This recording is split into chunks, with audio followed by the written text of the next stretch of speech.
Morning. नमस्कार दोस्तों, स्वागत है आप सभी का आज के मुख्य समाचार में। तो चलिए जानते हैं दिन भर की 25 बड़ी खबरों को फटाफट अंदाज में। पर आगे बढ़ने से पहले वीडियो को लाइक और चैनल को जरूर सब्सक्राइब करें, साथ में लगे नोटिफिकेशन को ऑन करें। चलिए वीडियो स्टार्ट करते हैं। उत्तराखंड निकाय चुनाव में भाजपा ने खास तौर पर नगर निगमों में शानदार प्रदर्शन किया है, लेकिन धामी कैबिनेट के कद्दावर मंत्रियों में शुमार सतपाल महाराज, सुबोध उनियाल और शिक्षा मंत्री डॉक्टर धन सिंह रावत घरेलू पिच पर हिट विवेक हो गए। हालांकि कैबिनेट मंत्री गणेश जोशी और सौरभ बहुगुणा अपनी प्रतिष्ठा बचाने में कामयाब रहे। जी हां, भाजपा को सबसे बड़ा झटका शिक्षा मंत्री डॉक्टर रावत के विधानसभा क्षेत्र श्रीनगर के नगर निगम मेयर चुनाव में लगा है। जी हां, यहां भाजपा से बगावत कर निर्दलीय चुनाव लड़ी आरती भंडारी ने डॉक्टर रावत की सियासी चक्रव्यूह को ध्वस्त करते हुए भाजपा को धूल चटा दी। जी हां, श्रीनगर निगम में करारी हार से भाजपा भी हैरान है। राजद नेता तेजस्वी यादव ने बिहार के मुख्यमंत्री नीतीश कुमार पर आरोप लगाया है कि उन्होंने 24 जनवरी को उपराष्ट्रपति जगदीप धनखड़ के राज के दौरे के दौरान प्रोटोकॉल का पालन नहीं किया है। जी हां, पूर्व उप मुख्यमंत्री ने आरोप लगाया कि शुक्रवार को धनखड़ की अगवानी करने में नीतीश कुमार की असमर्थता इस बात का संकेत है कि जदयू प्रमुख की मानसिक स्थिति ठीक नहीं है। जी हां, विपक्ष के नेता तेजस्वी यादव ने दावा किया है कि स्थिति यहां तक पहुंच गई कि मुख्यमंत्री अब प्रोटोकॉल का पालन करने में समक्ष नहीं है।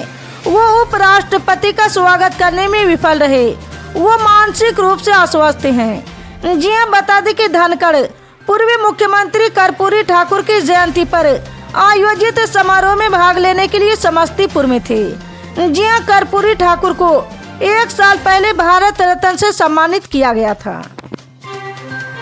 उत्तराखंड में आज 27 जनवरी को समान नागरिक संहिता लागू होने जा रही। मुख्यमंत्री पुष्कर सिंह धामी ने इसका ऐलान कर दिया है। जी हां, सीएम ने कहा है कि उत्तराखंड में आज 27 जनवरी को समान नागरिक संहिता लागू की जाएगी। इसके साथ ही उत्तराखंड यूसीसी लागू करने वाला पहला राज्य बन जाएगा। जी हां, मुख्यमंत्री पुष्कर सिंह धामी ने एक बयान में कहा कि राज्य ने यूसीसी को लागू करने की सभी तैयारियां पूरी कर ली है, जिसमें अधिनियम की कार्यान्वयन के लिए नियमों की मंजूरी और संबंधित अधिकारियों की प्रशिक्षण भी शामिल है। समान नागरिक संहिता अधिनियम को राष्ट्रपति की सहमति के बाद 12 मार्च 2024 को अधिसूचित किया गया था। नई दिल्ली विधानसभा सीट से बीजेपी प्रत्याशी परवेश वर्मा के खिलाफ मानहानि का केस दाखिल किया गया है। जी हां, उन पर पंजाब में मानहानि का केस हुआ है। पंजाबियों पर दिए गए बयान को लेकर बठिंडा में केस हुआ। रविंद्र सिंह नाम के व्यक्ति ने परवेश वर्मा के खिलाफ एस लखबीर सिंह की कोर्ट में केस किया है। जी हां, बता दें कि परवेश वर्मा को एक लीगल नोटिस भी भेजी गई थी। ये नोटिस उन्हें दिल्ली में पंजाब की कार वाले बयान पर भेजी गई थी। उन्होंने कहा था कि पंजाब के नंबर वाले वाहन दिल्ली में चुनाव के लिए आए हुए हैं। लीगल नोटिस में उनसे सार्वजनिक रूप से माफी मांगने को कहा गया था। जी हां, अब इस पर अरविंद केजरीवाल की भी कड़ी प्रतिक्रिया आई है। केजरीवाल ने कहा था कि लाखों पंजाबी दिल्ली में रहते और उनके परिवारों और पुरखों ने देश के लिए बलिदान दिया। दिल्ली में लाखों पंजाबी शरणार्थी भी रहते जो विभाजन के बाद सब कुछ छोड़कर दिल्ली आए थे। बीजेपी नेता का बयान पंजाबियों का अपमान है। गणतंत्र दिवस के मौके पर पंजाब और हरियाणा के कई किसान ट्रैक्टर मार्च निकाले हैं। अपनी मांगों को लेकर ये किसान विरोध प्रदर्शन किए। जी हां, ऐसा अनुमान लगाया जा रहा है कि पंजाब में 1 लाख के करीब ट्रैक्टर सड़कों पर उतरे। पड़ोसी राज्य हरियाणा से भी बड़ी संख्या में किसान विरोध करते हुए दिखे। जी हां, किसानों के इस प्रदर्शन के मुख्यमंत्री भगवंत मान ने भी अपना समर्थन दे दिया है।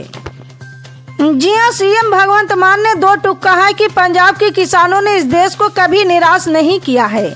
हमारे अन्नदाता जो हड़ताल पर बैठे हैं, उनको हमारा समर्थन है। पंजाबी कभी भी अपना सिर नहीं झुकाते। कुछ लोग बस ऐसे ही पंजाब को अस्थिर करने की साजिश रच रहे हैं। जो जानकारी मिल रही कि उसके मुताबिक अकेले में पंजाब में 200 से ज्यादा जगहों पर 1 लाख के करीब ट्रैक्टर सड़कों पर उतरे। यहाँ तक कहा जा रहा है कि कई ट्रैक्टरों को बीजेपी दफ्तरों के बाहर पार्क कर दिया गया है। 90 के दशक की बेहतरीन और बोल्ड एक्ट्रेस में से एक ममता कुलकर्णी इन दिनों सुर्खियों में बनी हुई है। जी हाँ, महाकुंभ के दौरान अब वो किन्नर अखाड़े की महामंडलेश्वर बन गई। हालांकि उन्हें महामंडलेश्वर बनाए जाने पर अब ट्रांसजेंडर कथावाचक जगत गुरु हिमांगी सखी ने कई सवाल उठाए हैं। उन्होंने ममता कुलकर्णी के पिछले विवादों का हवाला देते हुए बहुत सारे सवाल किए। जी हाँ, हिमांगी सखी का कहना है कि समाज उनके अतीत को अच्छी तरह जानता है, ऐसे में उन्हें क्यों महामंडलेश्वर बनाया गया है। जी हाँ, दरअसल प्रयागराज में चल रहे महाकुंभ में किन्नर अखाड़े को लेकर अब विवाद बढ़ गया। जी हाँ, किन्नर महामंडलेश्वर हिमांगी सखी ने ममता कुलकर्णी को किन्नर अखाड़े में शामिल किए जाने और महामंडलेश्वर का पद दिए जाने पर अपना कड़ा विरोध जताया है। जी हाँ, इस बारे में उन्होंने कहा कि किन्नर अखाड़ा की स्थापना किन्नर समाज के लिए की गई थी। जब अखाड़े में महिलाओं को पद दिया जा रहा है तो इसे किन्नर अखाड़ा कहना सही नहीं है। यह किन्नर अखाड़ा है और अपने महिलाओं को पद देना शुरू कर दिया है, तो फिर अखाड़े का नाम बदल देना चाहिए। बांग्लादेश में पिछले कुछ महीनों से उथल पुथल का दौर चल रहा है। जी हाँ, शेख हसीना के देश छोड़ने के बाद में बांग्लादेश की कमान नोबेल पुरस्कार विजेता मोहम्मद यूनुस के हाथों में आ गई। जी हाँ, इस बीच अब मोहम्मद यूनुस की सरकार के प्रमुख सलाहकार ने कल शनिवार को कहा कि बांग्लादेश की अपदस्थ प्रधानमंत्री शेख हसीना की आवामी लीग को चुनाव में हिस्सा लेने की इजाजत नहीं दी जाएगी। जी हाँ, महफूज आलम ने कहा कि चुनाव केवल बांग्लादेश के समर्थक समूहों के बीच ही लड़ा जाएगा। चांदपुर जिले में एक रैली को संबोधित करते हुए आलम ने कहा कि केवल पूर्व प्रधानमंत्री खालिदा जिया की बांग्लादेश नेशनलिस्ट पार्टी, जमाते इस्लाम और अन्य बांग्लादेश समर्थक समूह ही देश में अपनी राजनीति जारी रखेंगे। आम बजट की तैयारी चल रही। आगामी 1 फरवरी 2025 को केंद्रीय वित्त मंत्री निर्मला सीतारमण इसे संसद में पेश करने वाली है। जी हाँ, बजट से पहले ही मोदी सरकार ने केंद्रीय कर्मचारियों को यूनिफाइड पेंशन स्कीम यानी यूपीएस के लिए पहले ही आधिकारिक तौर पर नोटिफाई कर दिया। जी हाँ, इसके साथ ही इस बात का भी ऐलान कर दिया कि 1 अप्रैल 2025 से नई पेंशन स्कीम की सुविधा प्रदान की जाएगी। जी हाँ, यूपीएस लागू होने के बाद सरकार कर्मचारियों की बेसिक सैलरी का 18.5% कंट्रीब्यूशन करेगी। जी हाँ, न्यूज एजेंसी पीटीआई के अनुसार एनपीएस के तहत आने वाले केंद्रीय कर्मचारियों को यूनिफाइड पेंशन स्कीम का लाभ मिलेगा। जी हाँ, केंद्र सरकार ने बीते शनिवार यानी 25 जनवरी 2025 को इसको नोटिफाई किया है। बॉलीवुड सुपरस्टार सैफ अली खान पर हुए हमला मामले में नया मोड़ आ गया है। इस कारण अब इस मामले में मुंबई पुलिस की जांच और बांग्लादेशी नागरिक की गिरफ्तारी पर भी गंभीर सवाल खड़े हो गए। जी हाँ, इससे पहले फोरेंसिक रिपोर्ट में भी कुछ ऐसे दावे किए गए जिससे कि ये पूरा मामला जलेबी की तरह उलझता दिख रहा। जी हाँ, ताज़ा रिपोर्ट के मुताबिक एक्टर के घर से मिले फिंगरप्रिंट आरोपी बांग्लादेशी नागरिक शरीफुल इस्लाम के फिंगरप्रिंट से मेल नहीं खा रहे हैं। जी हाँ, शरीफुल इस्लाम एक बांग्लादेशी नागरिक है। उसको 16 जनवरी को सैफ के घर पर हुए हमले के आरोप में गिरफ्तार किया गया था। जी हाँ, मुंबई पुलिस ने उसे 3 दिन तक तलाशने के बाद गिरफ्तार किया था। हालांकि अब सोशल मीडिया पर अब ये भी चर्चा हो रही कि जो व्यक्ति सीसीटीवी फुटेज में दिखाई दे रहे हैं उसका चेहरा गिरफ्तार किए गए शरीफुल से अलग है। हावड़ा के संतरागाछी और शालीमार स्टेशन के बीच 2 ट्रेन आपस में टकरा गई। जी हाँ, संतरागाछी तिरुपति एक्सप्रेस संतरागाछी से शालीमार जा रही थी। साइड लाइन पर एक इंजन 2 बोगियों को खींच रहा था। दोनों ट्रेन आमने सामने टकरा गई जिससे कुल 3 बोगियां पटरी से उतर गई है। जी हाँ, इस हादसे की वजह से शालीमार संतरागाछी लाइन पर ट्रेनों की आवाजाही बाधित हुई। हादसे के कारण 2 ट्रेनों का समय बदला गया।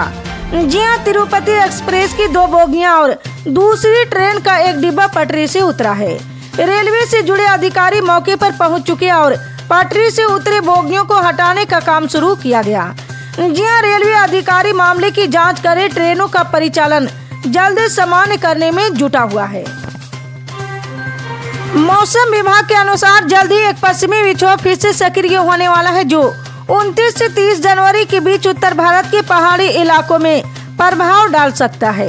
जी हाँ, इसके कारण जनवरी के आखिरी दिनों में दिल्ली, एनसीआर और उत्तर भारत के अन्य राज्यों में मौसम में बदलाव देखने को मिलेगा और ठंड की वापसी हो सकती है। जी हाँ, ये सर्दी का दौर फरवरी के पहले हफ्ते तक जारी रह सकता है। मौसम विभाग की ताज़ा अपडेट के अनुसार निचले स्तरों पर पूर्वोत्तर असम के ऊपर एक चक्रवाती प्रसार सक्रिय है। पश्चिमी विक्षोभ का असर जम्मू कश्मीर, लद्दाख, हिमाचल प्रदेश और उत्तराखंड पर पड़ेगा। जी हाँ, इसके प्रभाव से चंडीगढ़, पंजाब, हरियाणा और पश्चिमी उत्तर प्रदेश में भी मौसम में बदलाव हो सकता है। फिलहाल देश के अधिकतर हिस्सों में मौसम शुष्क रहने की संभावना है।